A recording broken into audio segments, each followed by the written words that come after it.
Bonjour à toutes et à tous. Hop. Bonjour Donkey Shark. Bonjour Maxenage, bonjour Sidi, bonjour Marie-Elisabeth. Bienvenue donc pour une petite vidéo que j'avais faite spécialement pour les 1 an de la chaîne. Ça fait 1 an qu'on a fait la chaîne. Et donc aujourd'hui, 2 choses au programme. La première, aujourd'hui, là maintenant tout de suite, on va parler de cinéma. Et on va parler de cinéma géanistique, puisqu'on va voir 14 exemples de comment les films, comment le média audiovisuel a traité l'activité du GN. Beaucoup plus court que le JDR, et vous allez voir que j'ai un peu fait des coupes parce qu'il y en a certains qui se répondaient beaucoup. Mais on va avoir l'occasion d'en parler comme ça pendant une petite heure à peu près. Une petite heure, 1h30 environ. Et puis on se revoit à 20h30 pour la première conférence de Litérol sur Vampire la Mascarade. Donc rapidement, je rappelle, Vampire la Mascarade, Litérol, on va étudier, on va travailler ensemble une espèce de conférence comme ça pour essayer de voir le fonctionnement qu'a eu Vampire la Mascarade en termes de création d'auteur. Voilà. Donc on va étudier sous l'angle de l'auteur, de l'autorisation, dans l'univers de jeux de rôle. Voilà, donc ça c'est pour les petites choses au programme. Et donc, pour la vidéo d'1 an, je me suis un peu trituré la tête, je voulais savoir ce que j'allais faire, ce que j'allais un peu essayer de travailler. Et puis, j'avais plusieurs options en tête. Donc vous avez entendu la vidéo de V pour Vendetta. J'hésitais à faire un truc sur V pour Vendetta parce qu'il n'y a pas longtemps j'ai poussé une toute petite micro gueulante parce que j'en avais marre que les gens citent V pour Vendetta chaque 5 novembre et que ça en fait j'avais pas envie que ça devienne une espèce de mantra du 5 novembre. Et j'expliquais que c'était comme quand il tombe la première neige ou que genre c'est l'hiver et que les gens disent Winter is coming. C'est des trucs qui ont tendance à m'agacer parce que ça exclut une part non négligeable de ce qui est dit dans l'œuvre, qu'elle soit originale en l'occurrence, donc dans le comic book, ou même plus déportée dans l'œuvre cinématographique, si on veut voir le film de James McTeague. Excusez-moi. Donc voilà, ça c'était pour les petits détails, et puis en fait je me suis dit non, je vais pas parler de ça pour les 1 an, ce serait trop long, et puis en plus si je commence à parler d'Alan Moore comme ça sur un stream qui est prévu pour durer 1 heure, 1h30, je vais mettre beaucoup plus de temps. Je pense pas que ce soit possible de parler d'Alan Moore sur 1 heure seulement. Et donc là en l'occurrence je m'étais dit, et je m'étais lancé sur un truc, c'est-à-dire que il y a quelques années j'avais essayé de regarder tout ce qui avait été fait comme film sur le jeu de rôle grandeur nature. D'abord essayer de faire une liste et ensuite essayer de les avoir tous regardés, et puis notamment parce que je me suis rendu compte que beaucoup de ces films avaient disparu, et on va en parler. Il y a des films qui ont disparu de manière assez bizarre d'ailleurs, mais on va l'évoquer. Et en fait alors c'est assez facile de voir tous les films qui parlent de GN. Allez, vous en avez pour une grosse journée maximum. Et autant les films qui parlent de jeux de rôle, ça aurait été plus compliqué parce qu'effectivement vous avez un emploi beaucoup plus massif de ça. Autant sur le jeu de rôle grandeur nature, non, pas du tout. Même s'il y a quand même des œuvres, et on va en parler. Notamment parce que, et vous allez voir, quand le cinéma s'intéresse au monde du jeu de rôle grandeur nature, c'est toujours plus ou moins les mêmes choses qui ressortent, c'est toujours plus ou moins les mêmes tropes qui viennent, et c'était ça qui m'intéressait de voir aujourd'hui, c'était de travailler un petit peu là-dessus. Voilà. Donc, parce que je n'ai pas plus d'ambition que ça, je me suis dit pourquoi pas faire une tier list des éléments cinématographiques dans lesquels sont intervenus les éléments du jeu de rôle grandeur nature. Alors, je tente quelque chose, c'est-à-dire que donc, je vais à chaque fois essayer de parler du film. Est-ce que Arthur Malédiction de Besson et Donjons et Dragons, ça compte ? Alors, Arthur Malédiction, je ne crois pas que ça parle de jeu de rôle grandeur nature, et je ne crois pas que Besson se soit un jour penché sur ça, pour la simple et bonne raison que je pense que la dernière fois que Besson s'est penché sur un truc, c'était quel film il allait plagier. Et Donjons et Dragons, non, pour la raison toute bête que nous sommes dans un film qui est intradiégétiquement dans un univers de fantasy. Là, on va vraiment parler de films qui traitent, non pas de fantasy avec l'inspiration d'un jeu de rôle, mais vraiment uniquement de jeu de rôle grandeur nature et comment c'est dépeint dans la culture globale. Sinon, après Arthur Malédiction, je crois que je l'ai vu entre 4 murs à un moment où j'avais autre chose à faire. Donc je crois que ça passait en fond. Et Donjons et Dragons, il est très bien, il est excellent, le dernier qui est sorti. Je suis même un de ceux qui est relativement modéré sur le troisième film, enfin le téléfilm qui a été sorti, qui proposait quelque chose, qui n'est pas parfait, hein, loin de là, mais qui proposait quelque chose. Les deux premiers, j'ai vu que le premier, avec Jeremy Irons, le légendaire, qui est nul. Le deuxième, je l'ai pas vu. J'ai vu le troisième, une occasion un peu particulière, et puis voilà. Donc voilà, j'ai fait une espèce de tier list un peu naze, avec donc parfait en premier. En 2, si vous ne voulez jamais pratiquer le GN, c'est un bon film. En 3, faudrait voir à pas déconner. C'est-à-dire, non, arrêtons maintenant tout de suite de déconner sur la logique, c'est nul, quoi. Et à brûler, enterrer, puis rebrûler au cas où. Donc là, le but ici, c'est d'essayer de définir sur les œuvres en question, lesquelles vont pouvoir, surtout sous l'angle cinématographique et géanistique, servir la cause. Et puis là, l'intérêt aussi, c'est parce qu'il va y avoir un nouveau film qui va sortir, puisqu'il y a Éric Judor qui en a réalisé un sur le GN, qui devrait sortir, basé sur un documentaire. Donc vous allez voir qu'on va parler beaucoup de documentaires, parce que c'est un angle qui est relativement utilisé par les gens en règle générale. Voilà.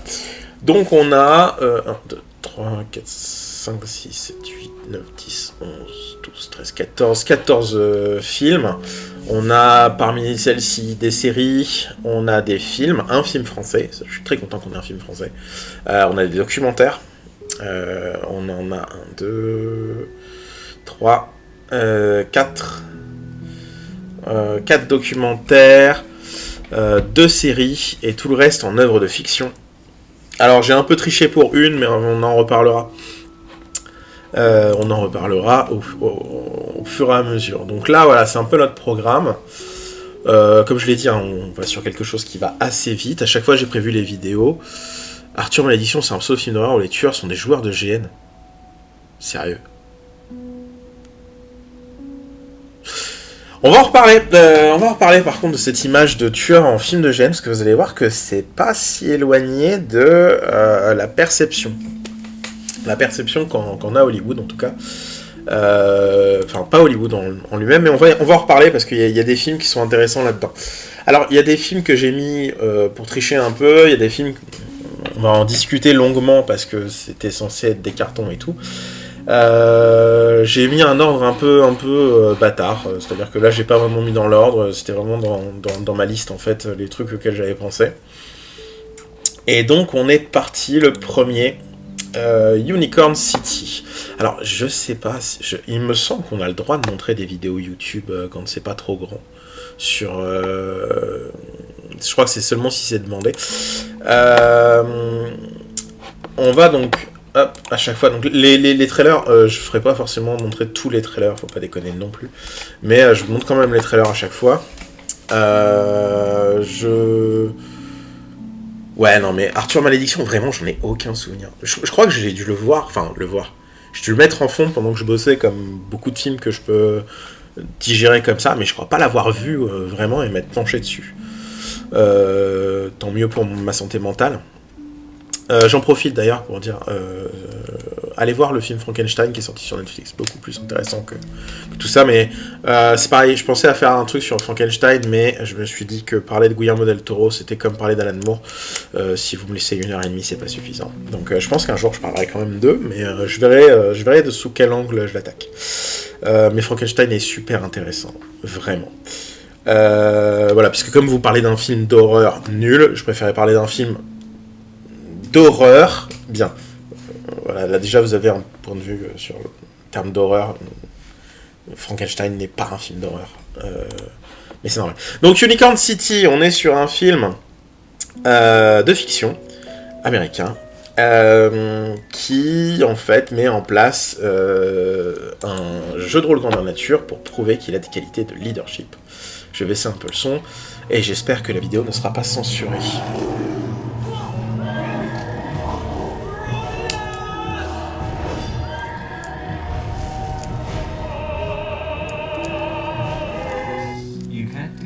I'm a bard living, okay? Slang and singing is what I do. It's an alternative reality game. Epic. If you want this job, you need to stand out, prove to me you can lead people. Don't do it. Don't do it. Don't do it. Let's do it. Why don't you go join another guild? Stop picking apart my narrative in some desperate attempt for attention. I figured out how I'm gonna get the job at Warlock. I'm creating utopia for gamers. Welcome to Unicorn City. You are now quite literally your characters. And through them, we shall create a utopia. I want to create a love interest for Roshana to experience for the duration of this campaign. And I really like the idea of her falling in love with your character. Mad Mall wants all of it. We can work around that. Do you really want to be with him? We need to do something risky. Alors, A challenge has been made for the leadership of Unicron City. I'm gonna club you like a baby seal.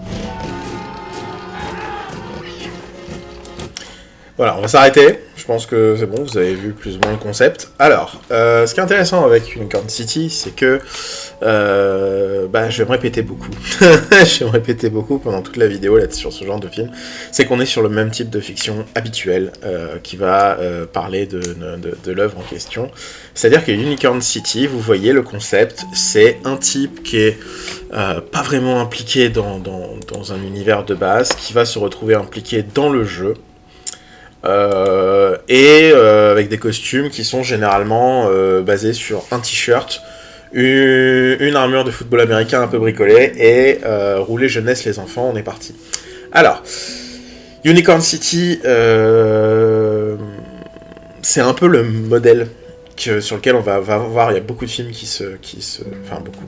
Il y a quelques films qui se débranchent, mais par contre, cette idée du personnage extérieur au monde du jeu de rôle grandeur nature, qui intègre le jeu de rôle grandeur nature a posteriori, c'est un modus operandi de la plupart des films qu'on va traiter. C'est-à-dire qu'il y a toujours l'idée de la personne extérieure qui va voir l'action, la réaction intérieure. Et souvent, comme c'est des films qui ont des petits budgets, très petits budgets, vous remarquerez que c'est des jeux de rôle grandeur nature qui ont 5-6 personnes.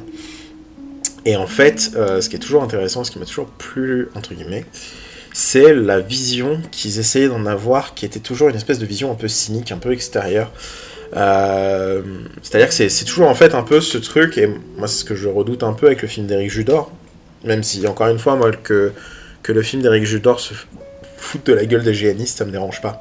Ce principe, c'est Judor, il fait de l'humour, foutage de gueule. J'adore Problemos, j'adore Platane. Platane, c'est une série qui est entièrement tournée sur le monde du cinéma et la télévision et qui se fout de la gueule du monde du cinéma et de la télévision. Problemos, c'est un film qui va se moquer des systèmes de ZAD, etc.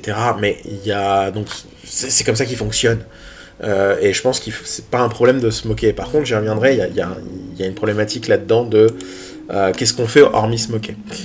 Unicorn City a ça de positif selon moi que il est pas parfait. Je peux pas le mettre en parfait. Mais que il n'essaye pas de rendre les personnages plus débiles qu'ils ne sont. Ce qui est déjà pas mal parce que vous allez voir que des fois c'est hardcore. Donc franchement, si vous ne voulez jamais pratiquer, moi je le mettrai là. C'est-à-dire que si vous ne voulez jamais pratiquer le GN, si vous voulez pas vraiment voir ce que c'est que le jeu de rôle grandeur nature, si vous avez juste envie de vous taper un délire, de voir un film un peu basique, pas beaucoup de thunes, et qui a des moments de GN avec 2-3 notions de gameplay, 2-3 notions de roleplay, Unicorn City est pas mal. C'est pas mal, c'est juste que par contre c'est pas un film, enfin même si effectivement ça parle de jeux de rôle dans la nature, c'est cheap, et c'est cheap as fuck, c'est assez horrible là-dessus quoi. En deux, Supernatural. Alors, Supernatural, pour ceux qui ignorent, donc c'est une série télé qui a duré, je crois, ils l'ont terminé à 15 saisons peut-être, c'est un truc de monstre. Ça a duré une éternité. C'était fait par Eric Kripke, si je me gourre pas, qui maintenant est connu surtout pour The Boys. Et Supernatural a eu un axe, toute son évolution, d'inclure chaque saison, sachant que on est sur une série faite à l'ancienne, donc les saisons durent 20-24 épisodes, et donc ils ont eu la logique d'inclure, comme les vieilles séries, entre guillemets, puisque on était sur des formats beaucoup plus longs, des épisodes méta, des épisodes où il y avait un côté extérieur et tout. Et Supernatural a non pas un, mais 2 épisodes sur le monde du jeu de rôle grandeur nature, ou du moins 2 évocations principales. Ceci basé sur... alors, c'est toujours ça qui est très particulier avec cet univers, parce que Supernatural donc, a des épisodes où il va présenter le fandom Supernatural, c'est-à-dire que vous avez un épisode de convention, où les personnages intradiégétiquement personnages dans un univers de fantasy se rendent compte qu'il y a une convention sur leurs aventures, donc ils intègrent cette convention, donc, parce qu'en fait il y a quelqu'un qui a des rêves plus ou moins prémonitoires de leur existence et de leurs aventures, qu'il a décidé d'en faire des œuvres de fiction, et que il les a sortis, et que ça crée une communauté. Donc c'est des épisodes qui sont assez fandards, assez sympas. Et il y a un épisode très très important sur le GN. Et en fait, le problème de cet épisode, c'est que j'ai pas trop fouillé non plus, je vais pas vous mentir, parce que je me suis surtout concentré sur ce soir. Et en fait, cet épisode-là, pour moi, il est surtout basé sur le fait que Felicia Day, qui est une actrice assez connue aux États-Unis, était dans l'épisode. Et Felicia Day, en fait, c'est une actrice rousse qui est une rôliste patentée, qui travaille depuis des années à essayer de défendre la cause des rôlistes. Et en fait, le fait qu'elle soit dans cet épisode, qu'elle soit plus ou moins le focalisateur d'ailleurs de cet épisode, pour moi, c'était la démonstration qu'en fait, ce qui se passe, c'est que justement, c'est plus Felicia Day qui parle de l'univers. Voilà. Et donc on est à la fin de l'épisode. Ils ont tous les deux enquêté donc, sur une créature monstrueuse, fantastique, qui ferait des carnages sur un GN. Autre trope qu'on verra dans un autre film juste derrière. Mais par contre, ce qui est intéressant là, c'est qu'à la fin, ils ont réglé la chose de manière presque pacifique selon leur standard habituel. Et ils se retrouvent à se dire, bon bah voilà, on a encore un peu de temps, qu'est-ce qu'on fait ? Et ils décident de faire du GN. Et alors là... Baisse le son, excusez-moi pour vos oreilles. Dying in your beds. Many years from now, would you be willing to trade all the days, from this day to that, for one chance? Is that the speech from? See what he knows. Just one chance to come back here. Donc là, vous reconnaissez le speech de Braveheart. That they may take our lives, but they will never take. Hold.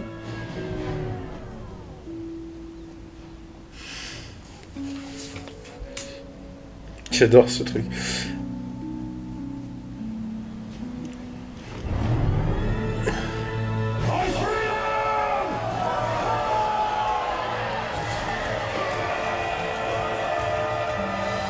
Voilà, il y a un faux raccord absolu puisque l'autre était plus loin. Enfin, voilà. Mais un épisode de Bones aussi. Ah putain, je savais pas. Ah bah tu vois là maintenant ça me ferait rajouter normalement. Donc il y a un faux raccord parce que l'autre frangin était plus loin, machin et tout. Mais alors par contre ce que j'aime bien, c'est que alors certes quand je dis qu'il y a une évocation plus tard, c'est qu'après quand ils recroisent le personnage de Felicia Day, on comprend qu'ils reviennent faire ce GN précisément. Alors j'aime beaucoup J'aime beaucoup cet épisode parce que... alors, on est sur du GN à l'américaine. Alors, GN à l'américaine, c'est un peu différent. Il y aura un film qui va en parler. Le GN à l'américaine, c'est un GN particulier dans le sens c'est un GN de sport. Moi, j'appelle ça le GN de week-end. C'est-à-dire que les mecs, en fait, ont une histoire, la suivent tous les week-ends. Et en fait, c'est leur sport à eux. Ils vont dans le parc, ils s'habillent avec des costumes assez cheap. Et ils décident de se dire, ok, on va se foutre sur la gueule sur un week-end. Et puis voilà. Donc là, sur cet épisode de Supernatural, il y a une espèce d'ambiance à l'américaine avec donc des costumes un peu cheap, mais que comparé à Unicorn City, vous remarquez qu'il y a vraiment un effort de fait. Ce qui est quand même ouf parce qu'on est sur un épisode de série, donc quand même censé avoir moins de budget. Et il y a un petit effort de fait sur certains trucs. C'est tout bête, ça par exemple, vous avez des oreilles d'elfes qui sont là, ou d'autres bestioles sans doute. C'est juste parce que traditionnellement c'est ça. Effectivement, vous avez des armes qui sont un peu moches, mais c'est des armes un peu moches de GN traditionnellement. Je pense qu'ils ont fait appel à des GNistes à côté. Par exemple, vous avez des... Donc là, clairement, on est sur du plastique. Ce qu'on porterait pas nous, mais je pense que sur un GN à l'américaine, ce que je vous dis de GN de week-end, vous voyez, ils sont capables d'avoir ce genre de matos, et vous voyez quand même qu'il y a un effort de fait. Tout bête, hein. mais au moins pour essayer de rendre la chose moins ridicule. Dans le sens...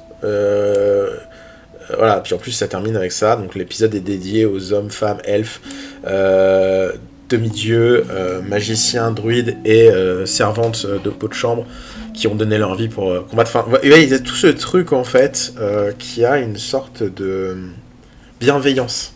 Et je pense que moi c'est ça le terme que je retiendrai. Il y a une vraie bienveillance dans Supernatural. C'est pour ça que je vais vraiment le mettre là. Parce que je pense que pour une série comme ça, avec des acteurs qui sont quand même censés être des beaux gosses et être un peu implémentés comme ça, la bienveillance fonctionne.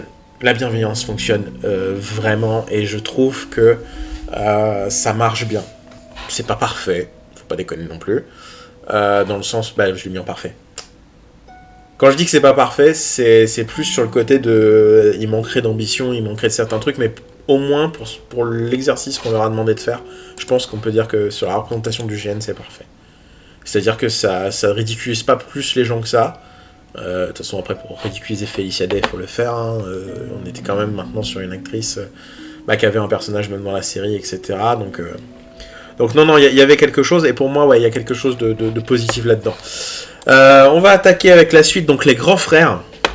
Alors les grands frères, là la bande-annonce elle va être en française, je crois que c'est la seule qui est en français.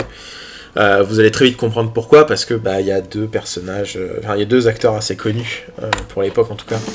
Deux adultes raisonnables, respectueux, et responsables. 30 jours de prison l'un et l'autre. Quoi?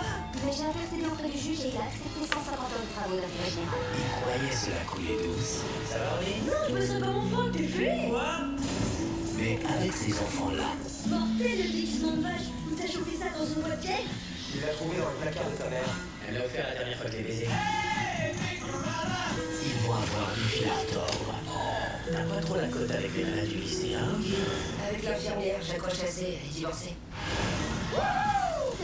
T'as été méchant tout plat. Écoute, c'est un de mes fantasmes préférés, mais il faut que j'y aille, je te jure que... Bon, après tout, il a 10 ans, mais risque rien. Je sais pas si on va te montrer ce genre de truc, désolé. Bon.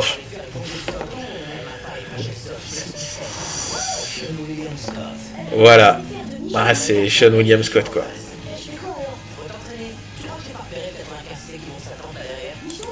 Bon, on va s'arrêter là. Je pense qu'au niveau débilité profonde, on a atteint le stade ultime. Alors, ça s'est pas vu là, je suis désolé. Mais en fait, il y a tout un... Donc, il y a Sean William Scott, donc la star d'American Pie, que vous connaissez parce qu'il a fait American Pie et American Pie. Et il y a Ant-Man dans le film. Donc, Paul Rudd. Et donc Paul Rudd suit donc un nerd à lunettes qui est donc un nerd à lunettes et qui a comme caractérisation d'être un nerd à lunettes et qui fait ce que je vous avais expliqué, donc le GN à l'américaine le mercredi. Ce qui est assez drôle parce que... Enfin, je sais pas pourquoi ils ont eu cette idée. Alors, est-ce que c'est... Ils se baladaient dans un parc et ils ont vu des mecs... jouer à du GN et ils se sont dit putain il y a un truc à faire avec cette bande de nerds. C'est pas les seuls,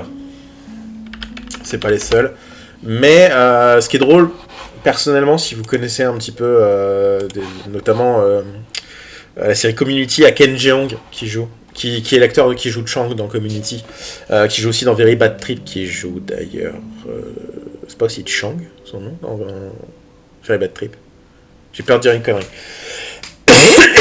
Enfin, en tout cas, donc Ken Jeong, vous connaissez peut-être, qui joue le méchant dans le monde du GN, qui est l'antagoniste principal voilà. Bon. L'intérêt du GN là-dedans, on va pas se mentir, c'est rapidement ça tourne en ridicule. Et le mot de la fin, c'est quoi? C'est les deux débiles. Donc Paul Rudd et son comparse d'American Pie décident de débarquer à la fin en niquant complètement les règles et le game, retournent tout et sauvent le monde.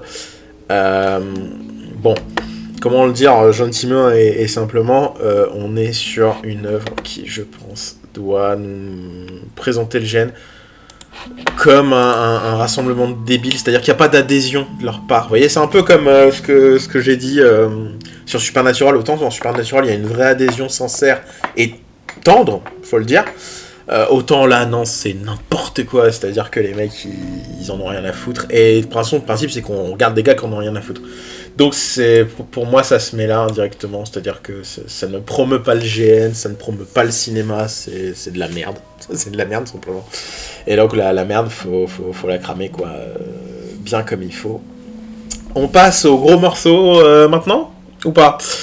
Est-ce qu'on passe tout de suite à Knights of Badassdom, le film qui est censé être le film de chevet des GNistes? Dites-moi votre avis. Est-ce qu'on attaque tout de suite Knights of Badassdom? Ou est-ce qu'on se le réserve pour plus tard? Je propose, je passe à après, et puis vous me dites si vous voulez Knights of Badassdom juste après le deuxième qu'on met sur la liste là. Alors, Hawkeye. Hawkeye. La série Disney+, que quasi personne n'a vue, et je vais pas vous mentir, je l'ai regardée parce qu'à l'époque, on m'en parlait comme... pour deux choses. D'abord parce qu'à l'époque, on m'en parlait comme d'une espèce de série un peu à la Die Hard, ce qu'elle n'est pas. C'est-à-dire que, bon, en termes de série d'action, c'est pas du Die Hard, quoi, sachant que c'est une série, pas un film. Et donc à un moment, mais c'est ça, on l'a vendu comme série de Noël, on l'a vendu comme série Die Hard, et dans la bande-annonce, dans le trailer, il y avait des GNistes dans le parc de Central Park qui étaient là, et j'étais en mode putain, c'est ouf, Central Park, c'est ok, du GN dans une série Marvel, putain, ça peut faire venir, et voilà le résultat. Donc en fait, ce qui se passe, c'est que je me disais, ce qui pourrait être intéressant, à la base, je me disais, putain, ce serait trop drôle que Hawkeye, on découvre qu'il fait du GN dans son quotidien, en fait, parce qu'il a été mis en retraite anticipée. Je vous rappelle que c'était ça l'histoire à la base, il a été mis en retraite anticipée, et je me disais, ça pourrait être rigolo de voir que le mec, en fait, pour s'entraîner ou parce qu'il a besoin d'une sorte d'action un peu intense, il va faire du GN le week-end. Parce qu'il peut toujours tirer avec un arc et des flèches sur des mecs et tout. Enfin, il y avait tout un contexte qui aurait été intéressant à étudier, je pense, avec ce personnage et ça. Donc bien sûr, qu'est-ce qu'ils ont fait? Ils ont pris le pire idée possible, c'est-à-dire que donc Hawkeye débarque, veut récupérer ses fringues de quand il était Ronin. Et en fait, ces fringues de quand il était Ronin, alors je sais plus s'il les a foutues à la poubelle ou dans un truc, et en fait, c'est tout le moteur en fait du truc au début, c'est il va récupérer ses fringues. Vraiment, quand je vous dis qu'on est sur pas du tout le niveau Die Hard, quoi. L'enjeu de la série, c'est il veut récupérer son costume de Ronin. Et donc il se rend compte qu'il y a un GNiste qui a acheté le costume à Ronin. Et donc en fait il veut récupérer le costume et on lui interdit de rentrer sur le terrain s'il n'est pas GNiste. Donc costumé comme les autres.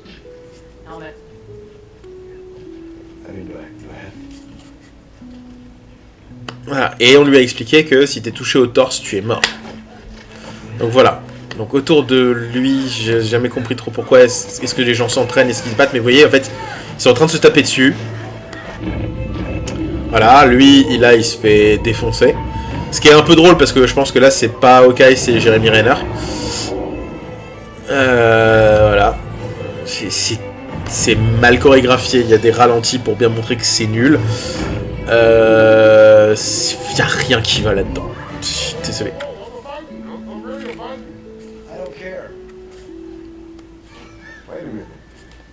So you got two choices here, Stan. You can take this pretend sword and you pretend to die. And I take that suit. Or I'm gonna real punch you. Wait, let me kill you.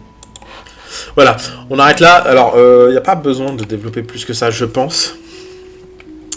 On a un personnage qui est censé être héroïque, donc, qui se retrouve dans une situation où on lui propose un jeu, donc déjà, voilà le plan débile, et qui... Voilà, et alors, je vous avouerai que j'ai arrêté la série, j'ai pas fini, et on m'a expliqué qu'à la fin, il revenait pour aider et qu'ils allaient se mettre en costume, et donc c'est ridicule, en fait, encore une fois, c'est...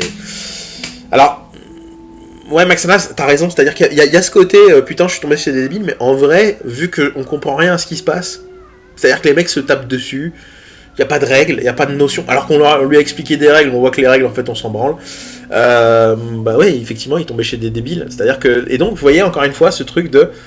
pourquoi je parle de Supernatural et pourquoi je mettais Supernatural, parce que là, très clairement, Hawkeye, non, il n'y a rien, quoi. Il n'y a rien au niveau des costumes, il n'y a rien au niveau de l'ambiance, il n'y a rien au niveau de la scénographie. C'est des ralentis moches sur Jeremy Renner qui sait pas se battre, sur des mecs autour qui savent pas se battre. Il n'y a absolument aucune construction cohérente et intéressante de l'œuvre, quoi. Donc non, c'est une catastrophe. Voilà. Alors, je sais pas si c'est faudrait voir à pas déconner ou à brûler, enterrer, puis rebrûler au cas où. Je sais pas si on est au stade de Grand Frère non plus, parce que ça, c'est vraiment... Enfin, c'est même pas... Pour moi, c'est le film, déjà, c'est de la merde. Je pense qu'il y a des gens qui doivent aimer Hawkeye, donc on peut le mettre là pour moi. Mais ce serait entre les deux, quoi. Ce serait entre eux, faudrait voir à pas déconner, à brûler, enterrer, puis rebrûler au cas où, quoi. C'est-à-dire que ça ne vend rien de positif, ça ne défend rien de positif, on est sur... Bon, bah, vous avez pas l'air d'être très motivé, donc on va passer à Knights of Badassdom, hein, au niveau des commentaires. Alors, Knights of Badassdom. Pour ceux qui s'en souviennent, nous sommes sur un film qui date de 2011 et qui est sorti en 2013. Alors, pourquoi c'est sorti en 2013 ? Knights of Badassdom s'était vendu parce que gros casting à l'époque de sa sortie entre guillemets, puisqu'on avait la star de True Blood, j'ai plus son nom en tête, excusez-moi, il y avait Peter Dinklage qui jouait dedans un personnage, et vous aviez Yo Camille, et vous aviez comment elle s'appelle l'actrice, putain j'ai plus le nom de l'actrice, mais vous avez une autre actrice, je crois que c'est celle qui faisait Sarah la série Terminator, celle qui faisait la Terminator dans la série. Donc, gros casting pour Knights of Badassdom. Le problème, c'est que, et ça, c'est un truc qui arrive vraiment dans le monde du cinéma, c'est que vous pouvez très bien avoir un producteur qui produit votre film de A à Z, et à la fin, pas de distributeur. Et donc, ce qui s'est passé sur Knights of Badassdom, c'est que problème de distribution. Et donc, on a attendu 2 ans avant de voir le résultat. Et donc, par rapport à ça, Knights of Badassdom... là, je vais vous montrer le trailer, je crois que c'était le premier qui était sorti, je vous le dirai dans tous les cas, mais c'est un film qui se présentait comme étant un film sur le GN au départ, vraiment, avec tout ce qu'il y avait comme ambiance dans le monde du GN, etc. Et puis, on va en parler.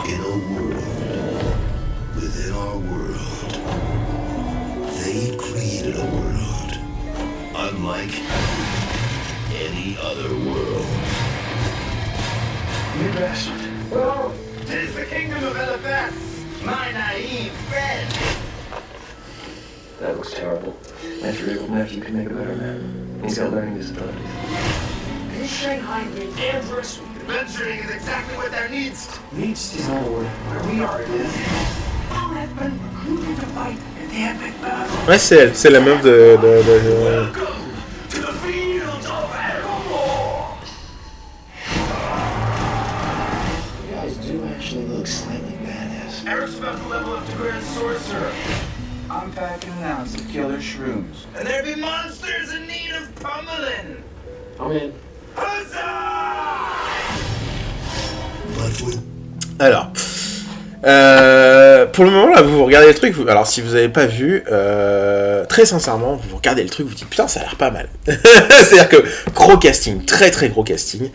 Et effectivement, comme dit Maxenaz, on est sur un putain de GN sous champi. C'est-à-dire qu'au départ, c'est un film de stoner. C'est-à-dire que les mecs c'est une colloque de mecs quoi.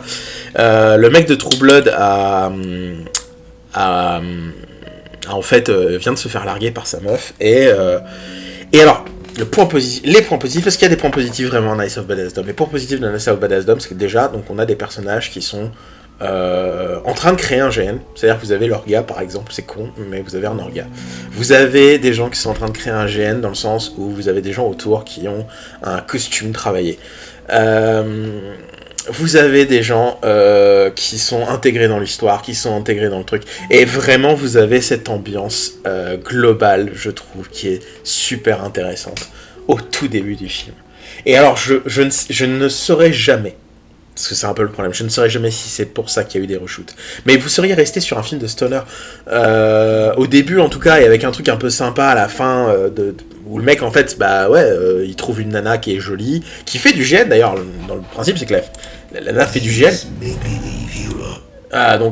Cette jeune femme-là, donc je suis désolé, j'ai plus cette actrice, mais donc c'est quand même la nana qui travaillait sur la série Terminator, quoi. Donc on est quand même sur une actrice qui est connue, qui est reconnue.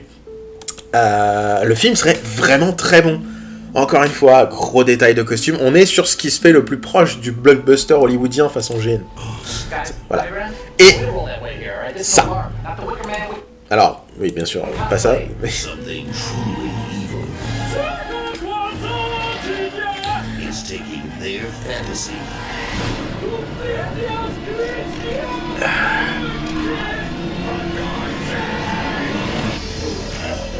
to a whole new reality. You just summoned a succubus from hell. Voilà. Sorry. Voilà. Voilà, alors on va s'arrêter là parce que vous avez compris le problème, c'est que au moment du déclenchement des hostilités, le film part en vrille. Bienvenue dans Evil Dead, exactement, c'est exactement ce que j'allais dire, c'est-à-dire que ça devient Evil Dead. Il y a un grimoire qui est ramené par un gars en mode tiens, si je faisais une invocation pour me la péter grave, fais une invocation, invoque donc une démon. Summerglow, merci beaucoup Donkey Shark, connu pour Firefly. Oui, effectivement, c'est aussi la médium chelou de Firefly. Enfin, la nana qui can kill you with my brain. Oui, donc c'est aussi, effectivement... Mais donc, effectivement, à l'époque, on est sur une grande actrice, quand même, qui est connue. Il y a le mec de True Blood qui est connu. Peter Dinklage, il est en train d'exploser avec... voilà, donc... Il y a tous les éléments qui sont réunis, vraiment, et les mecs décident de faire quoi ? De balancer un démon là-dedans, et en fait, la chose peut vous paraître bizarre, mais le film est vraiment découpé en tiers assez bizarres, c'est-à-dire que vous passez, donc, premier tiers du film, ambiance géanistique, avec au début quand même un gros carton de stoner et tout. Fin du premier tiers, le mec fait son invocation. Premier tiers suivant, c'est un survival. Dernier tiers, ça devient un espèce de film à la Evil Dead monté au heavy metal. Et donc ça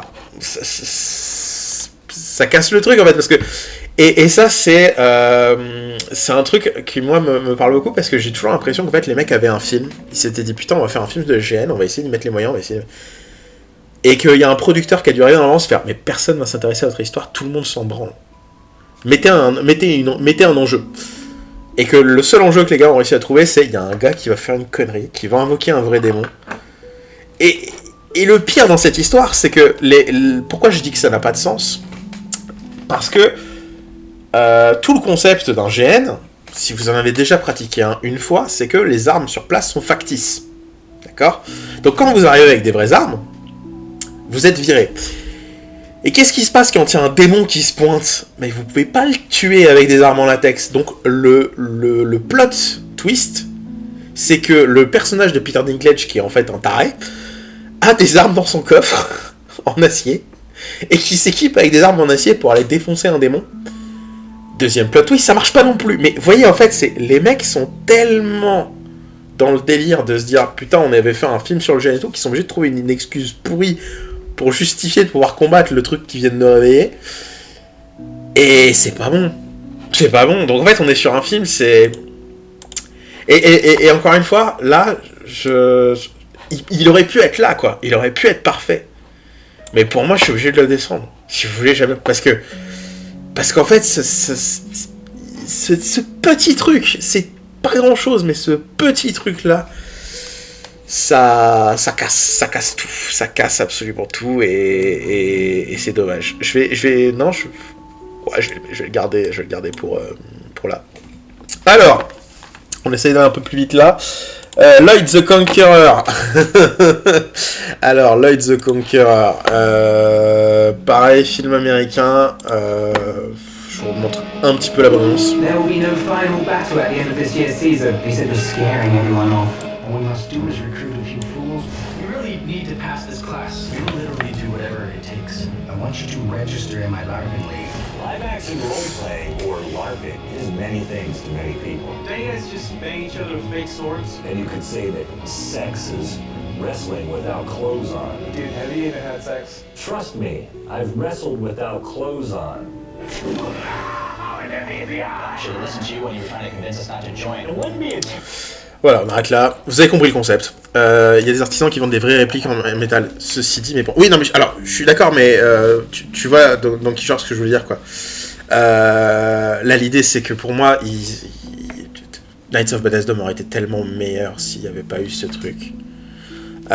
Oui, c'est le géologue dans The Big Bang Theory. Alors, Light the Conqueror, bah, vous avez compris le concept, encore une fois. Hein. Alors là, c'est horrible, parce que là, en fait, c'est un peu la même chose que ce que j'ai dit avant, c'est-à-dire qu'il y aurait pu avoir une bonne idée. À savoir, donc, on a un professeur. Oui, c'est Bert dans Big Bang Theory. On a un professeur qui a des élèves qui sont des nerds absolus, entre guillemets. J'y reviens. Qui foutent pas grand chose, et en fait, pour les punir d'avoir fait n'importe quoi à un devoir, il leur demande de venir s'entraîner parce qu'il a besoin de types pour un combat de GN. Sauf que vous avez remarqué les dégâts de dégâts, et là vous comprenez pourquoi moi je trouve que c'est un truc planté, c'est que dès le départ les mecs, pour essayer de... Voilà. Dès le départ les trois gonzes, c'est des nerds en fait. Et il y aurait eu un concept tellement plus génial à ce que ce soit la même histoire avec des footballeurs américains ou des sportifs.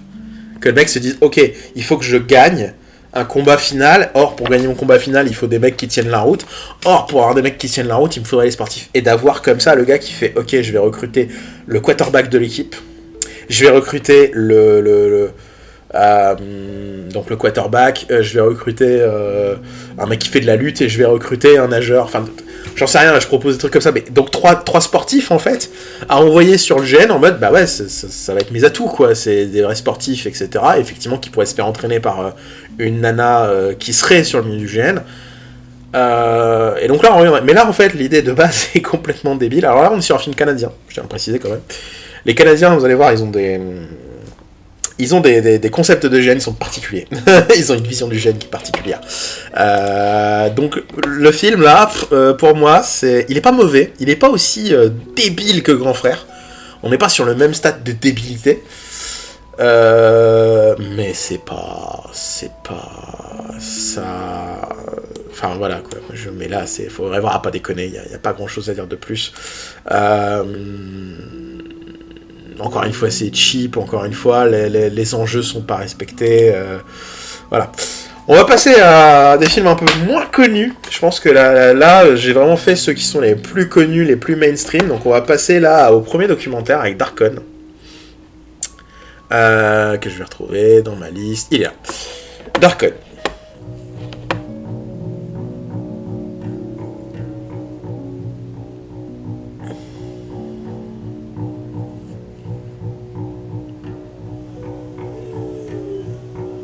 Everybody wants to be a hero, and in everyday life, most of the time you don't get to be the hero.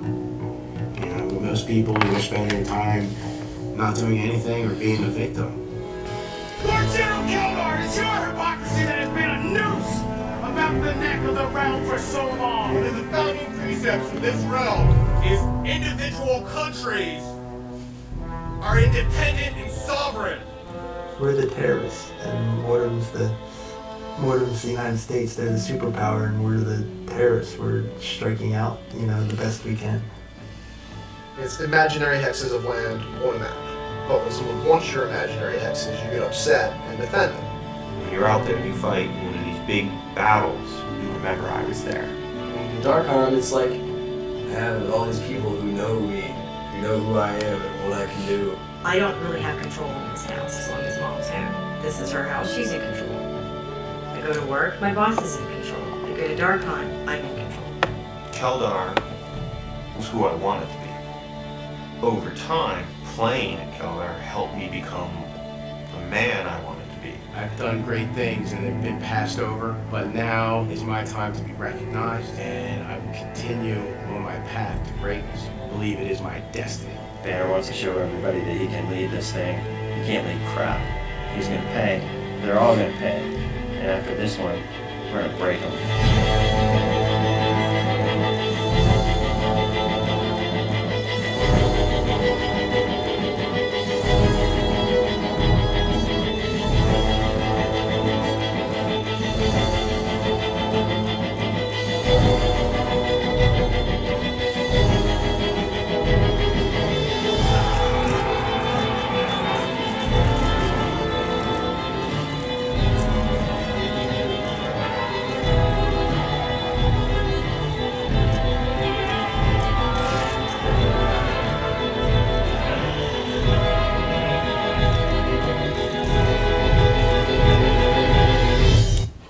Donc Darkon, c'est un documentaire de 2006. Je vais en parler du super documentaire, t'inquiète pas. Et alors, ne t'inquiète pas, Donkey Shark, il n'y a pas que du GN Medfan. On va en parler. Justement, c'est pour ça que je vous ai quand même fait une sélection de films un petit peu différents, un petit peu diffus pour essayer aussi de voir. Et au niveau du documentaire Darkon, alors, j'aime beaucoup Darkon pour plusieurs raisons, mais c'est pas mon documentaire préféré. On le verra plus tard, le documentaire préféré. Mais il est très très très bon parce que d'abord il date de 2006, donc on est quand même sur de l'ancien. Alors, on voit que c'est pas du documentaire in live, c'est-à-dire qu'on voit qu'ils ont dû refaire à mon avis des prises et qu'ils ont dû demander à avoir précisément les plans. C'est-à-dire que le simple fait de passer avec la caméra au milieu comme ça, ou de suivre en travelling, on sent qu'ils ont dû... c'est un documentaire qui est construit. Ce qui n'est pas un problème en soi, hein, attention. Mais c'est quelque chose qui me parlait beaucoup. Et je vais pouvoir faire la transition avec ce que dit Max Anaz, c'est-à-dire le documentaire qui n'est pas dans la liste, et je vais expliquer pourquoi. C'est un truc qui, moi, m'a touché, c'est qu'on est un peu sur la même chose que, justement, le documentaire qui est sorti sur Arte, qui s'appelait Les Guerriers du Dimanche, si je ne me cours pas, qui, apparemment, est la principale inspiration de Eric Judor. Sauf que, je trouve que c'est un côté moins misérabiliste dans la manière de tourner les interviews des personnages. Alors, quand on voit le trailer, là, on a l'impression que c'est pareil, on est sur leur vie un peu pathétique.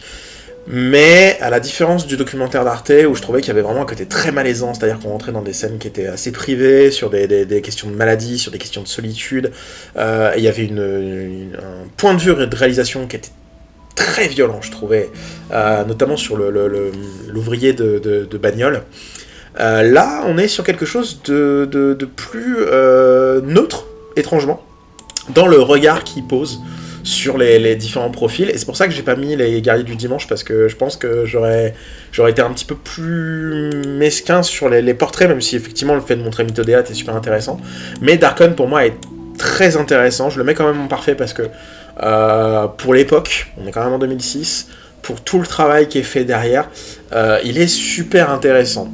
Vraiment, je le conseillerais pour des gens qui ont envie de se faire leur culture sur le GN. En vrai, j'en conseillerais un autre, mais j'en parlerai plus tard. Et justement, par rapport à ce qu'a dit Donkey Shark, ce sera le dernier que c'est dans mes derniers, c'est dans les petits derniers, désolé, hein, il va falloir rester, mais voilà, je le considère comme quelque chose d'assez intéressant, et il a le mérite de pas être comme un autre que je vais présenter, qui moi me dérange un peu. On va commencer, je vais les mettre à côté quand même, on va se le garder demain dès l'aube. On va se le garder, on va rester un petit peu sur le documentaire, puisqu'on va traiter We Can Be Heroes, qui justement en fait pour moi est intéressant. C'est pareil, je vous montre pas toute la bande-annonce, on traîne un petit peu, je vous montre pas toute la bande-annonce entière. A gust of wind blows overhead and thunder roars in the distance. What awaits them in the heart of the forest? Well...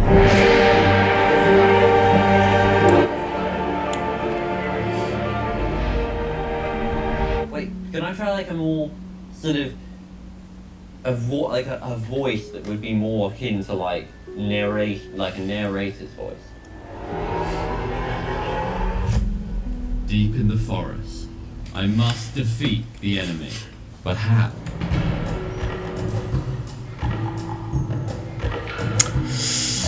The proper way to die looks a little something like this. We're training these kids to be heroes. So this is my armor. Lots of fur.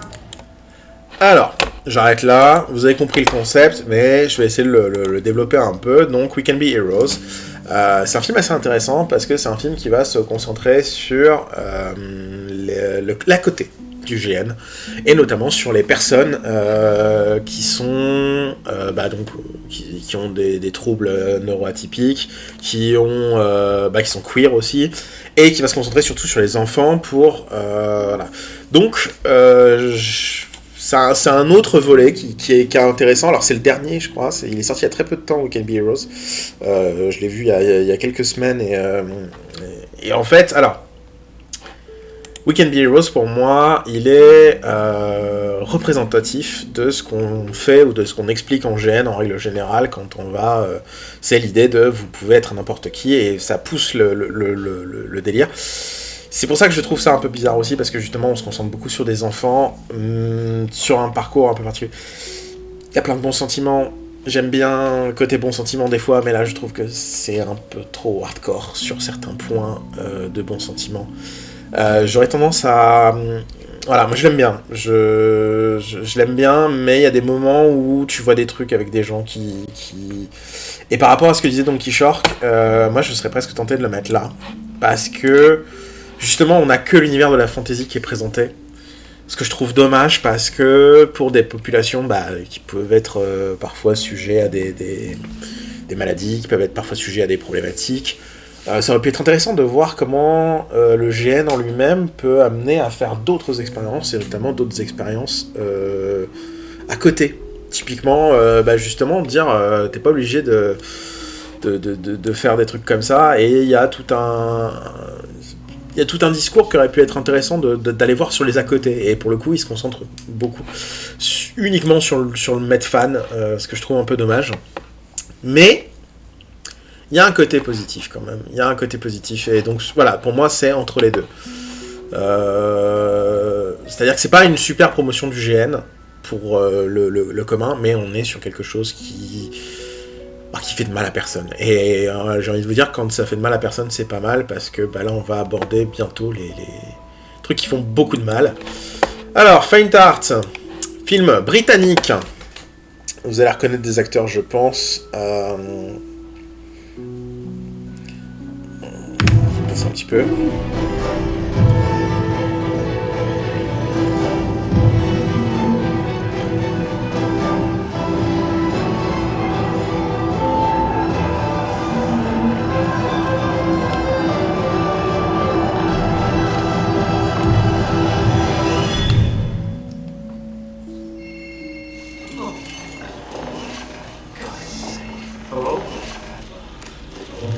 For leisure. Bringing history to life. I'll be there next time, I promise. Only one dies who can dress as Genghis Khan. Is the only life he has. It's not me. You've got Stephen Jobs. Stephen Johnson. Stephen Friends. My men versus your men. The battle to end. Oh, that's you're on. And Mom's shagging my PE teacher. I want you to hit me, but when you hit me up. Alors j'ai un peu triché pour celui-là, mais parce que je voulais quand même aller voir des trucs britanniques. Faint Hearts, c'est un film plus sur la reconstitution que sur le GN, vous l'aurez compris.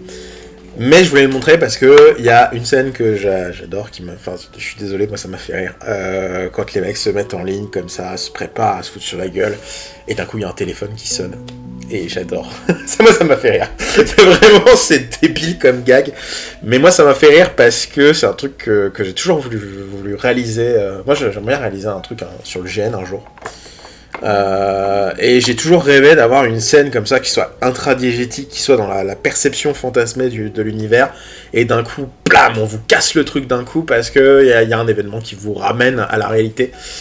Parce que pour moi, c'est ça que la plupart des œuvres n'arrivent pas à retransmettre. C'est cette idée de le moment de transition. À la fin de notre tier list, on verra qu'il y en a 2 qui arrivent très bien à le faire, mais il y a cette espèce de moment de transition qui n'est pas assuré dans la plupart des trucs. Le fait parce qu'il y a c'est ça l'intérêt du cinéma pour moi, et pourquoi on devrait s'y pencher aussi sur le monde du GN, c'est que vous avez à la fois ce que vous vivez en vrai, mais aussi ce que vous percevez vivre. Et effectivement, quand je dis ça comme ça, vous avez la notion où on peut se dire putain ouais, mais ça peut être un peu ridicule, ça peut, enfin, t'es pas dans le Seigneur des Anneaux, t'es pas en train de vivre le Seigneur des Anneaux, ouais, mais il y a quand même cette espèce de volonté de rendre virtuel, de rendre réel quelque chose de virtuel. Et moi, j'aurais bien aimé voir ça. Et Faint Hearts on rend un peu, alors bon, voilà, je vais le mettre là parce qu'il faut pas déconner, mais je le trouve intéressant quand même là-dessus. Donc c'est pour ça que je voulais en parler un petit peu, voilà. Film français. Alors, on va passer un peu le début. Film français.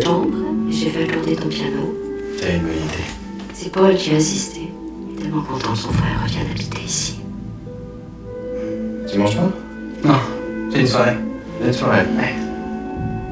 Il fait toujours son jeu? Tu sais, heureusement qu'il a ça, ça lui fait beaucoup de bien. Et t'as été passionné d'histoire comme lui. Là, tierce, je riposte. Je peux pas imaginer. C'est incroyable. C'est un truc qu'il faut lire au moins une fois. Faut se déguiser? C'est pas des déguisements, c'est des vrais habits de soldats. Comme l'époque. Il paraît que vous voulez vous engager. Quelle arme? J'ai lu ça. Mon frère est un grand musicien. Et un soldat émérite. Raconte-leur tes exploits, Wagram. Ah, Wagram. Qu'est-ce que tu seras capable de faire sur un champ de bataille? T'as insulté le 2e régiment de Hussards. Demande réparation. T'as aucune chance. Je dois pas y aller quand même. C'est une question d'honneur. Ça se discute pas. Vous êtes tous des dingues. Allez faire ça entre vous. Oubliez-moi. Vous allez devoir vous battre. Je sais pas ce qui se passe dans ta nouvelle vie, mais en tout cas, ça te fait jouer d'une manière incroyable. Alors, c'est marrant parce que je venais, et vous voyez qu'il y a quand même une transition, hein. Je venais d'expliquer que j'aurais bien aimé voir la logique, et bam! Justement, là, vous avez toute une œuvre qui travaille la perception du réel. Mais, comme vous l'aurez remarqué, on travaille la perception du réel d'un point de vue négatif. C'est-à-dire que vous avez une vision... Alors, je serai plus modéré quand même sur Demain dès l'aube, comparé à ce qui suivra. Pour moi, Demain dès l'aube, je le positionnerai ici. Faudrait voir à pas déconner. C'est-à-dire qu'effectivement, il y a une vision un peu critique, mais on voit tout ce que l'aspect fantasmagorie, et je parle bien de fantasmagorie, peut créer, peut ouvrir, peut lancer. Et ça, c'est quelque chose qui est intéressant. Donc, Demain dès l'aube, si vous avez envie de vous pencher sur un truc, et justement qui soit pas de l'heroic fantasy, qui soit sur un autre modèle, qui soit sur une espèce de GN historique, je trouve qu'il est intéressant. On est sur du GN, pas forcément sur la reconstitution non plus. Oui, bien sûr, mais la notion du bleed, ça c'est quelque chose qui est récent même dans le monde du GN. Alors, si c'est récent dans le monde du GN, on peut même pas imaginer comment justement dans Demain dès l'aube, ils vont jamais l'aborder, quoi. C'est impossible. Mais encore une fois, je trouve que Demain dès l'aube, ça va, c'est presque sain. Pourquoi je dis que c'est presque sain? Parce qu'il y a un autre film qui est quasiment impossible à retrouver, que j'ai vu moi il y a des années, qui s'appelle The Wild Hunt, qui est un film canadien. Et là, on arrive sur autre chose. King Argyle, we will have captured Princess of Lydia and will bleed her to the beast. She's our Valkyrie. Her doom will spell our doom. She's not worth risking my lands and my armies. And we will destroy the Conqueror! You are a coward, worshipping a coward god.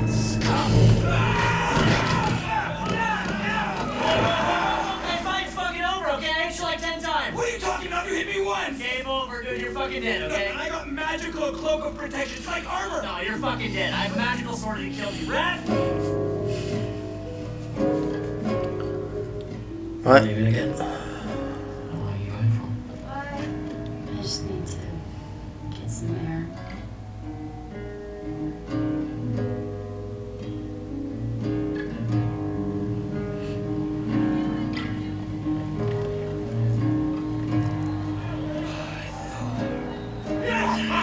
Meet my little Viking brother, Eric. Wait. I just want to talk to her. She's our prisoner. I'm not fucking playing this game! If it's not fun, I'm leaving. Are you sure? Fuck this.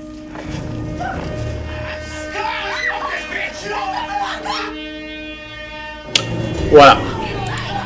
On arrête là, mais je pense que vous avez compris le problème de The Wild Hunt.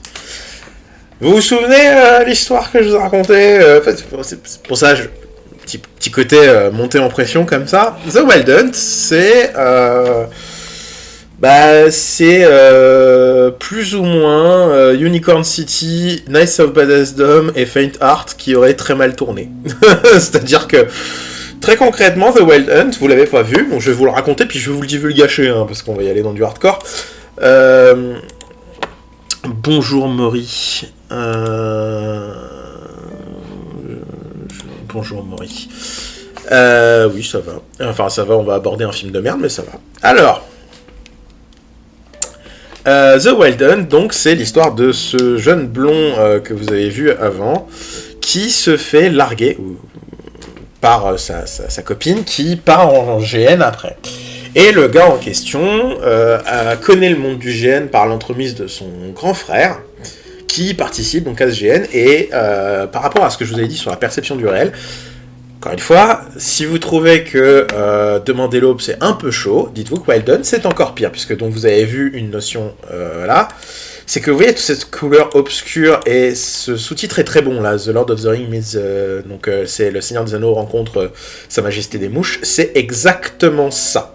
Tout le principe du film, c'est que ça part en vrille. Et ça part en vrille parce que vous avez... Alors moi, il y a des phrases qui m'ont marqué dans le film. C'est pour ça que je l'aime beaucoup. Je l'aime beaucoup dans un sens particulier, un peu comme une espèce de truc un peu malsain. Dans le sens où, moi j'ai déjà entendu des gens, et moi c'est ce qui déclenche mes alertes, j'ai déjà entendu des gens reciter des phrases du film précises, et donc vous avez un espèce d'antagonisme qui se crée, un antagonisme physique, entre d'un côté donc le héros qui veut essayer de récupérer sa meuf, mais qui veut essayer de récupérer sa meuf. C'est-à-dire que lui, en fait, le jeu ne l'intéresse pas, il essaye pas de la récupérer en jeu, il essaye juste de récupérer sa meuf, donc il se conduit comme un harceleur pendant tout le film avec elle. Et dans le même temps, il y a un autre camp qui lui balance, et ça c'est quelque chose que j'ai déjà entendu, c'est « Mec, on est là pour se détendre en jeu, si tu viens casser notre délire, ça va pas le faire. » Et ça vient tellement pas le faire que le film monte en pression de plus en plus, jusqu'à l'apogée finale, où donc le frangin, le petit blond qui vient pour essayer de choper sa meuf, se fait buter. Je vous ai dit, je spoil, mais de toute façon, vous le verrez pas le film, hein, il est quasi introuvable, je crois qu'il y a des copies hollandaises qui circulent, mais c'est une galère absolue. Donc le frangin le petit blond se fait fumer, et ça se termine avec le grand frère qui lui était à fond dans le RP et tout, qui débarque chez le gars responsable de la mort de son petit frère avec une hache de viking en acier, poursuit le gars à travers la cuisine, l'attrape avant qu'il sorte et le bute. Alors, je crois qu'il n'y a pas pire pour promouvoir le GN, pour promouvoir le jeu, enfin c'est horrible. C'est horrible. Il n'y a rien qui va dans ce film, à aucun niveau. Mais c'est intéressant à voir. Quand vous avez fait du GN, que vous avez un vécu et que à la limite vous voulez voir des signaux d'alerte en disant ça va trop loin là. Quand vous avez quelqu'un qui commence à vous dire les phrases qui sont dans le film, vous pouvez avoir un espèce de truc qui vous dit Là, ça part vers la galère. Donc, c'est l'intérêt du film, si vous voulez être organisateur de GN, si vous voulez voir un GN où tout se passe mal, à des niveaux que vous avez jamais vus, c'est qu'on n'est pas sur un GN de merde, on est sur un GN où les joueurs font nimps. Ouais, c'est un bon exemple. C'est vraiment le meilleur exemple de film, voilà. Astropia, j'en parle, c'est plus du GDR, Astropia, mais j'en parle parce que je tiens à le dire quand même. Voilà. Ça date de 2007. Suivons Hildur. C'est un film islandais, vous l'aurez compris, qui donc débarque dans un magasin de JDR et se met à jouer au jeu de rôle et ça lui la fait marrer et c'est vachement bien, et donc elle est draguée par ce charmant jeune homme. Je crois que je l'ai déjà vu ailleurs même, où il a juste une tête d'Islandais qui passe partout. Voilà, donc alors moi ce qui voulait juste me faire rire là-dedans, et c'est pour ça que j'en parle, c'est qu'Astropia à l'époque, alors encore une fois je crois que je dois être un des seuls tocards à l'avoir acheté, il y a des orgas pendant le film. Ah ouais, il y a des orgas. Est-ce que c'est un mauvais film ou est-ce que c'est un mauvais film de GN? Ah oui, par rapport à Wild Hunt, je pense que c'est les deux. Je pense sincèrement que c'est les deux. Enfin, c'est plus un mauvais film de GN qu'un mauvais film. Astropia, j'en parle parce que ça me fait rire d'en parler, parce que ça avait été vendu en France par le distributeur avec Puck, Pen of Chaos, donc le mec qui fait Nullbuck, qui faisait la voix. Et j'avais le DVD que j'avais fait dédicacé par Pen of Chaos. Voilà, parce que en fait j'étais arrivé sur son stand. J'avais fait la queue sur son stand, je lui avais acheté tout ce qui était possible d'être acheté à ce moment-là, y compris le DVD, je lui ai demandé de signer le DVD. Et je n'ai plus le DVD, je l'ai perdu, mais voilà. Voilà, c'est rigolo de le regarder en français pour la voix de Pen of Chaos, qui est le mec le plus inspiré et le plus inspirant. Oui, l'actrice d'Astropia ressemble à Penny, mais je pense que c'est exactement le principe. Ils ont vraiment essayé de jouer là-dessus. Le film est pas mauvais, hein. Il est vraiment passe-partout et un peu débile. Et c'est de l'humour islandais. Et après, il faut accepter d'avoir une nana qui est censée être Paris Hilton et qui se fait appeler Uldur pendant tout le film. Bah, ça me fait rire. C'est débile, mais en VF, ça passe pas, mais il l'appelle quand même comme ça. C'est là où on voit que des fois, franciser les noms, ça peut aider à... pour l'importation, et que, Uldur, quoi. Voilà. Et là, on va passer... Alors, je sais pas si Donkey Shark, t'es toujours là.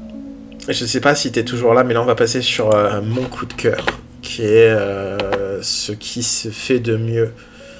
Je vais le retrouver. Vous allez voir qu'il est début. Treasure Trapped.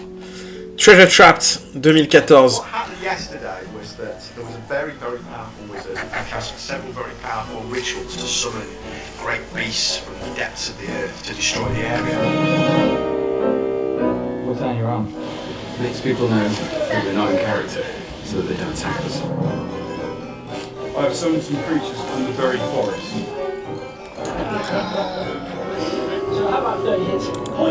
Donc nous sommes sur un documentaire sur le monde du GN.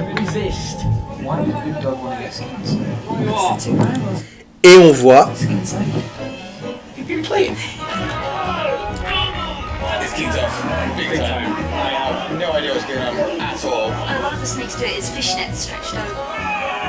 In the early days, we had characters, but it was all about the violence. I'm a teacher. In previous other lives, I've been magic user to healer, including a nun. I'm about to go out as a suicide bomber. et on voit d'autres environnements. Donc on voit un GN post-apo. Donc encore dans l'ambiance toujours extérieure, tout ça, hein, mais c'est différent. Et on a aussi de la SF. What we doing so good. When someone dies, we go in. In-game plenty drugs for me to survive the weekend. How many people have done LARP all the years because of this place? Right now, I'm starting to realize how big this thing has transformed into. We take Et on a donc du SF, voilà. I just can't believe that it existed to this scale and this extent. But it is the community that keep you coming back. We want to actually take a look at some of the social problems we have and work with them. Exploring boundaries or exploring emotions. You start to see how it's not so strange after all. How does the LARP and the learning go together? It's the only school like this in the entire world. Et donc, ils parlent d'école, donc je vous le dis, et ils vont jusqu'au Danemark pour essayer de voir, en fait... Et donc voilà, c'est un documentaire qui traite du jeu de rôle grandeur nature, et qui traite du jeu de rôle grandeur nature. Donc ils vont jusqu'au Danemark pour filmer l'école de GN. Je sais plus si elle est toujours active, mais j'avais posé des questions à une époque pour un article. Les mecs étaient super sympas, ils avaient répondu à tout. Alors c'est une école particulière, parce que c'est pas une école... C'est une école en fait au Danemark qui a la possibilité de passer des périodes de stage en fait dans des écoles, donc c'est pas une école qui est ouverte à l'année et ils font pas des cours classiques quand même. Mais si vous voulez montrer à quelqu'un ce que c'est que le GN, Treasure Trapped, c'est le meilleur documentaire qui soit sorti sur le jeu de rôle grandeur nature à l'heure actuelle. Vraiment, c'est-à-dire que vous avez tout ce qu'il y a de positif dans les autres condensé en un seul, avec différentes visions du médium. C'est-à-dire que vous avez les enfants qu'on voit dans We Can Be Heroes, vous avez toute la méthode queer, tous les trucs un peu queer, etc., que vous avez aussi dans We Can Be Heroes, vous avez les portraits de personnes que vous avez dans Darkon, vous avez une découverte, comme dans Supernatural, qui est en fait très positive, très, très ouverte, quelque chose où vous voyez que les gens ne jugent pas. C'est tout ça en fait qui moi m'a beaucoup parlé dans Treasure Trapped. C'est je pense le documentaire le plus sain sur le GN, qui essaie de montrer le plus de couleurs sur le GN.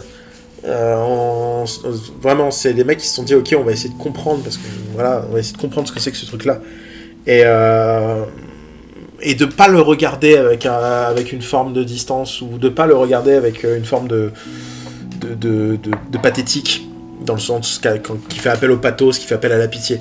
Vraiment, Treasure Trapped, c'est le truc que je vous conseille, parce que c'est vraiment ce qui se fait de mieux en termes de documentaire, et je pense que voilà, donc c'est le truc que je retiendrai, parce que c'est excellent en fait, c'est vraiment excellent. On va terminer avec la petite transition par rapport à ce soir.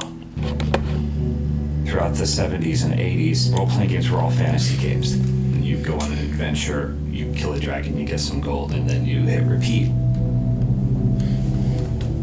You're a geek and a nerd for doing that. Right, none of the cool kids played role-playing games. The World of Darkness changed everything. It was like this. Instantly I knew... Mark Reinagen. You are the vampire. Donc l'auteur du Monde des Ténèbres. People in the industry were like, whoa, you guys, like, that's insane. You're insane. This is vampires in golf.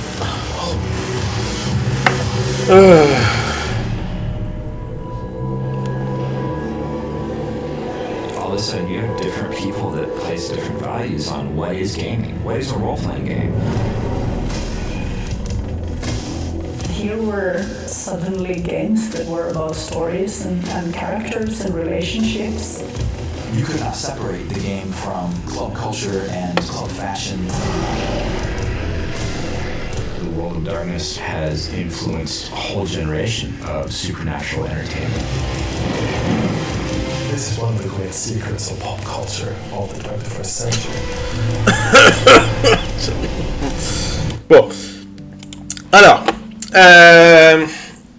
Alors, le documentaire World of Darkness, donc comme vous avez vu avec le directeur actuel de Midnight Theater et les membres actuels de... Voilà. Très très très bon documentaire. Très bon documentaire parce que malgré ce qu'on pourrait croire, c'est pas tant à la gloire de White Wolf que ça.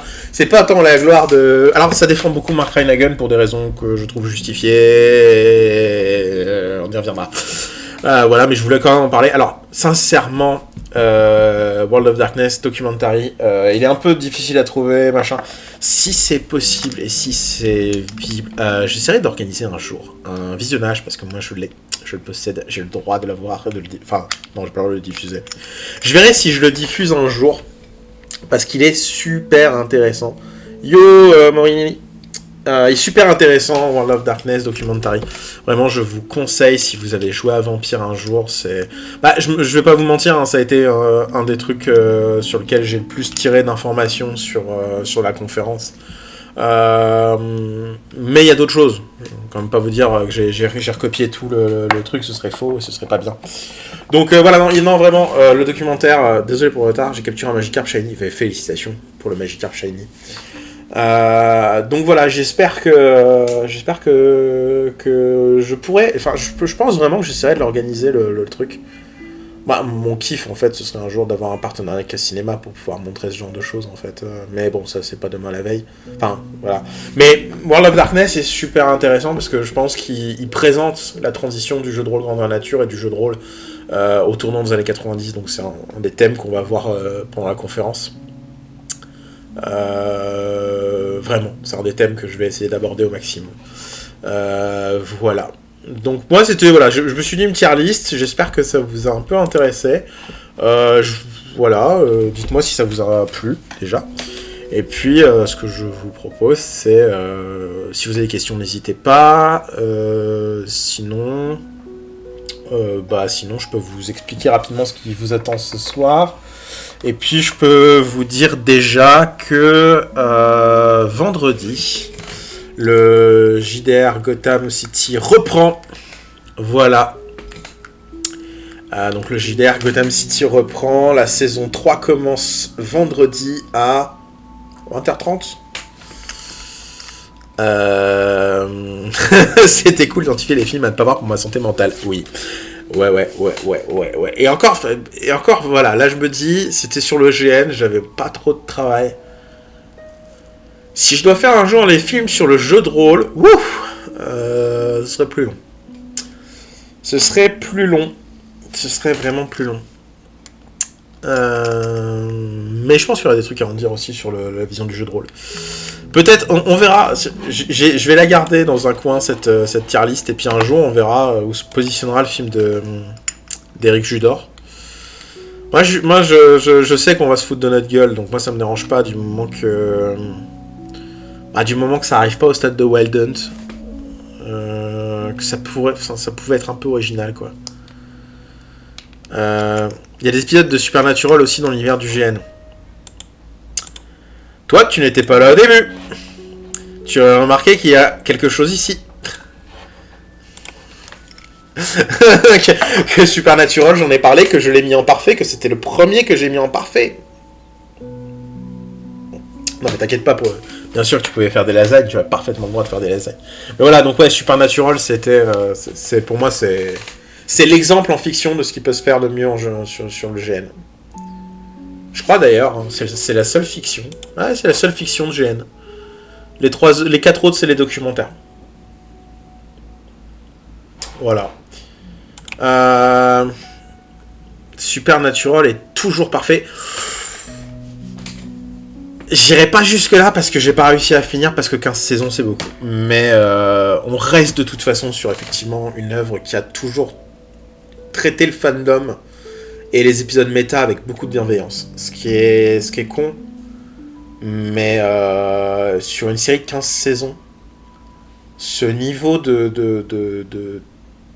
gentillesse, de regard bienveillant, c'est rare. Généralement, moi je suis plus agressif sur des séries que les gens ont bien aimées, mais effectivement, il y a quelque chose de... Ils ont toujours été sains, pour ce que j'en sais. Oui, beaucoup d'autocritique, enfin voilà, mais en même temps, après 15 saisons, voilà. Moi je suis beaucoup plus réservé sur d'autres séries qui parfois pouvaient avoir des épisodes un peu vrillés. Je vais pas en parler là parce que ce serait trop long et puis parce que je vais me faire engueuler, ouais, moi je suis beaucoup plus réservé. Effectivement, je pense que sur ce type de format de série, Supernatural, ouais, est loin devant sur plein de points pour moi. Voilà. Donc ce soir, sur la conférence, je vais essayer de faire ce que je peux. Alors, je me suis rendu compte que j'avais beaucoup de choses à dire, donc on va la couper sans doute en deux, hein, parce que 20h30, et puis parce que demain n'est pas férié, quoi. Donc on va faire un petit peu l'évolution de ce que j'avais dit dans les podcasts. On va parler un petit peu donc de ça. On va faire voilà, normalement à la fin on sera au stade que j'étais censé commencer pour les podcasts 2, et puis l'épisode suivant sera en mois de décembre. La deuxième partie de la conférence c'est au mois de décembre, elle est déjà prévue, et donc là on va observer les terminologies, on va observer le mythe du vampire, son évolution, qu'est-ce qui a abouti à Vampire la Mascarade, on va en discuter aussi. J'éviterai de faire l'erreur que j'avais commise sur le premier podcast, point positif. Voilà. Et puis donc on se retrouve vendredi si vous n'êtes pas dispo dans 2 heures maintenant. Donc là j'aurai 2 heures pour manger, faire une petite pause, etc. Est-ce qu'il y a d'autres questions sur ce qu'on vient de faire là, sur d'autres choses? N'hésitez pas, hein, je crois que c'est la première fois qu'on est aussi nombreux, je suis ravi d'ailleurs. Le fandom est génial, les acteurs participent toujours avec humour, autodérision et meeting. Ouais, mais vraiment. Et puis moi, j'étais assez content de voir que Jensen Ackles voulait faire. Je te l'envoie, votre Camille. Jensen Ackles voulait jouer Batman dans le DCU, ça me faisait marrer. Je trouve qu'il serait bien, c'est un mec sain. Et je me dis, un mec sain, comme il y a David Corenswet qui est un mec sain aussi. Enfin, moi, le Jensen Ackles, il me plaît bien. Faudrait qu'il se teigne parce que Ouais, j'aurais du mal avec Batman blond, mais on a déjà eu dans Batman Forever, donc pourquoi pas. La liste, je te l'envoie si tu veux, hein, je peux extraire sur le truc. Donc je peux t'envoyer la liste, y a aucun problème, votre game. Voilà, est-ce qu'il y a d'autres questions? C'est le moment, on est sur... parce que je pense que ce soir, je prendrai que les questions sur la conférence, mais là, si vous avez d'autres questions sur des choses autres que j'ai pu aborder.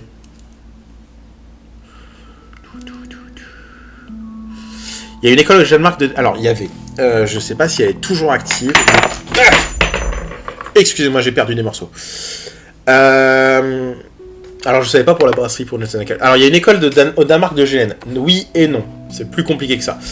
Il y a une école au Danemark qui propose des stages de codage informatique et qui a fait comme mise en valeur l'utilisation du jeu de rôle grandeur nature pour ses élèves. Voilà, donc c'est un peu particulier. Donc c'est pas une école de GN, c'est une école qui utilise le jeu de rôle grandeur nature comme élément pédagogique et didactique. Voilà. Et donc comme j'ai expliqué, c'est pas une véritable école dans le sens traditionnel du terme, on est sur une école qui propose des stages tous les 6 mois en fait. Voilà. Voilà. Est-ce qu'il y a d'autres questions? J'ai pas été vérifié si elle était toujours ouverte, cette école. Elle le fut. Voilà. Et les mecs répondaient quand on écrivait. Alors fallait écrire en anglais parce que je parle pas danois, mais ils répondaient, ils étaient ouverts, ils expliquaient leur démarche, c'était relativement sain. Non, c'était bien comme projet. Tu penses quoi de la représentation du GN dans les sitcoms type Big Bang Theory? Il y a une représentation du GN dans Big Bang Theory? Bah là, ça me fait peur. Parce qu'à voir ce qu'il représente à côté sur plein de points, s'ils se sont penchés sur le GN, ça fait peur. Ah, jeu de rôle. Oh, le jeu de rôle dans la série télé, ça dépend. Bah, en fait, le jeu de rôle maintenant, ça fonctionne. Maintenant, c'est mainstream le jeu de rôle. Il n'y a plus de problème avec le jeu de rôle. Le jeu de rôle, maintenant, c'est bon. Ça a fait ses lettres de noblesse. C'est connu, c'est reconnu. Vous dites que vous jouez au jeu de rôle, vous n'êtes plus convoqué chez le CPE parce que vous êtes dangereux. Ça m'est arrivé. Bah, comme votre Camille, en fait. Big Bang Theory, ils sont pas ouf au niveau des représentations. Bah, c'est toujours ce truc de regarder l'extérieur des communautés de fans. Oui, c'est archi caricatural. Mais après, j'ai envie de vous dire, en France, on n'a pas été super bien lotis. Vous voyez, par exemple, je vous ai mis, mine de rien, Demain des Lopes, qui est pour moi intéressant. Vraiment, Demain des Lopes, c'est intéressant à regarder sur le GN. Sur la communauté rôlistique ou même geek en règle générale, on a eu Cyprien avec Elise Moon, quoi. Dans le genre film de débile où on nous prend pour des débiles. Voilà, mais c'est fini maintenant parce que Alexandre Astier il est connu. Enfin, on a une communauté de rôlistes en France qui ont commencé à devenir mainstream. On a des gens mainstream qui ont commencé à dire qu'ils étaient rôlistes. Je veux dire, vous regardez Kaamelott V2, c'est du jeu de rôle. On les voit les inspirations, quoi. Ouais, j'aimerais bien l'avoir oublié, Cyprien.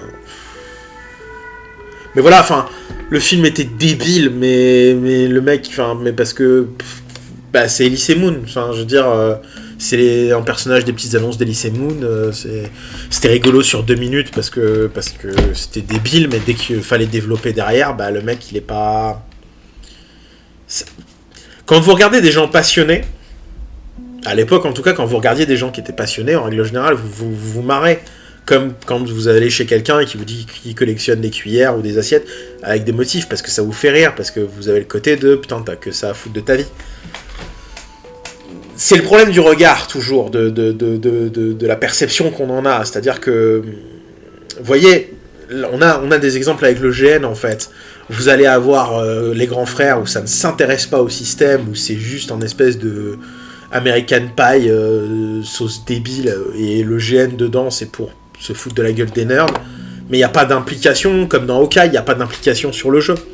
Ça n'essaye pas de définir le jeu, ça essaye de de le représenter différemment. Et vous avez Supernatural où là les gens vont avoir une bienveillance, vont se dire ok, je connais pas, va y avoir de la moquerie parce qu'il faut accepter que ce soit marrant le GN, il faut accepter qu'on puisse en rire. Mais à côté, vous allez avoir ce système où les mecs vont se marrer en fait.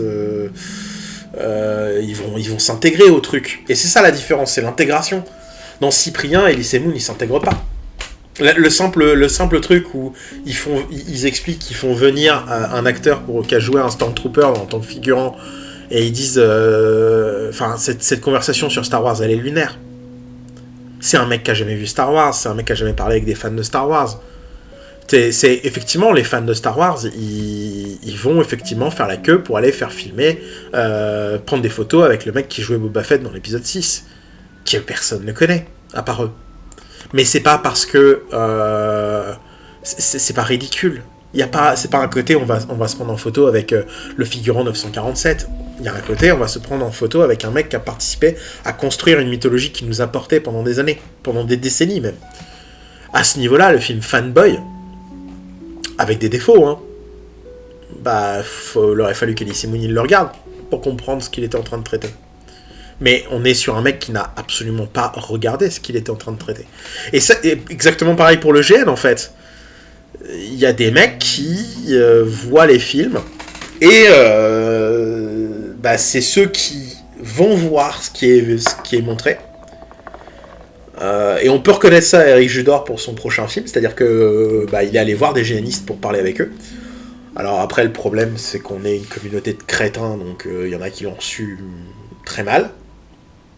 Parce qu'il y a ça aussi. Il y a le fait qu'il faut accepter de parler avec quelqu'un qui ne comprend pas ce que vous faites. Et il faut voir s'il essaye de comprendre. Et ouais, il y a eu des engueulades apparemment, les gens qui prenaient mal et tout, mais au moins il essaye. Vous voyez, je pense que c'est la différence. Je pense que les mecs qui ont fait Grand Frère, ils en avaient rien à péter. Je pense que les gars qui ont fait Hawkeye, ils en avaient rien à péter des génistes. Parce que pour un concept comme Hawkeye, vous avez des trucs qui sont à 2 milliards de kilomètres. Et là, par rapport à Vampire, je vais vous donner un exemple par exemple. Sur le GN Vampire, j'en parlerai pas forcément ce soir, ça sera peut-être dans la deuxième partie, mais sur le GN Vampire, vous avez 2 univers. Vous avez l'univers sympa, gentil, Vampire Camarilla française, et c'est joli, Vampire Camarilla française, tu vois, c'est sympa, Vampire Camarilla, même Midnight Theater, c'est sympa. Vous montrez Midnight Theater à des gens, ils sont là, ils font « Ah oui, c'est joli, il y a des beaux costumes et tout. » Mais il y a une version plus sombre du côté géanistique Vampire. Et il y a un documentaire qui était sorti là-dessus, qui s'appelait Vampire avec un Y, et qui revenait sur des gangs de New York, des gangs de Harlem et des gangs latinos, qui utilisaient l'imagerie du vampire pour inspirer la peur. Et là, vous n'êtes plus sur des mecs qui sont en train de jouer. Vous êtes sur des mecs qui utilisent la figure mythologique du vampire pour incarner une peur dans l'esprit. Et quand vous avez un type latino avec des tatouages de gang qui débarque, qui vous montre qu'il a des crocs de vampire, et qui soulève son t-shirt pour vous montrer qu'il a un 8 mm dans le pantalon, et qu'il explique que quand il croise un gars dans la rue, il lui fait comprendre que ça va être la guerre, il n'est pas en train de jouer un rôle. Mais vous êtes dans Vampire la Mascarade. Et vous voyez, c'est ça en fait la différence. C'est-à-dire que moi, ce que je reproche au film, c'est de se dire, il y a un monde derrière, il y a quelque chose derrière. Et effectivement, vous pouvez toujours trouver des extrêmes. Vous pouvez toujours trouver des visions extrêmes, mais la vision extrême, elle n'est même pas forcément négative. Elle peut être intéressante à analyser. Je ne l'ai pas mis là parce que le documentaire Vampire ne traite pas du vampire en termes de géaniste. On a un débile dedans, Father Sebastian, un taré complètement fou, mais le documentaire, lui, est super intéressant. Je l'avais diffusé un coup sur Discord une fois, je vous le conseille, voilà. Mais vraiment, enfin, il y a des mondes derrière ces passions, il y a des gens derrière ces passions qui parfois même peuvent être particuliers, et on peut parler des choses particulières. C'est pour ça que moi je vous le dis, Demain dès l'aube, il m'intéresse, il y a quelque chose à en dire. Pour moi, c'est entre les deux, c'est pas 5 à vendre, mais il est bien. Voilà, est-ce qu'il y a d'autres questions? Parce que sinon, moi, je vais m'arrêter là quand même pour continuer mon prépa pour ce soir. Oui, non, Sbrazaradjan.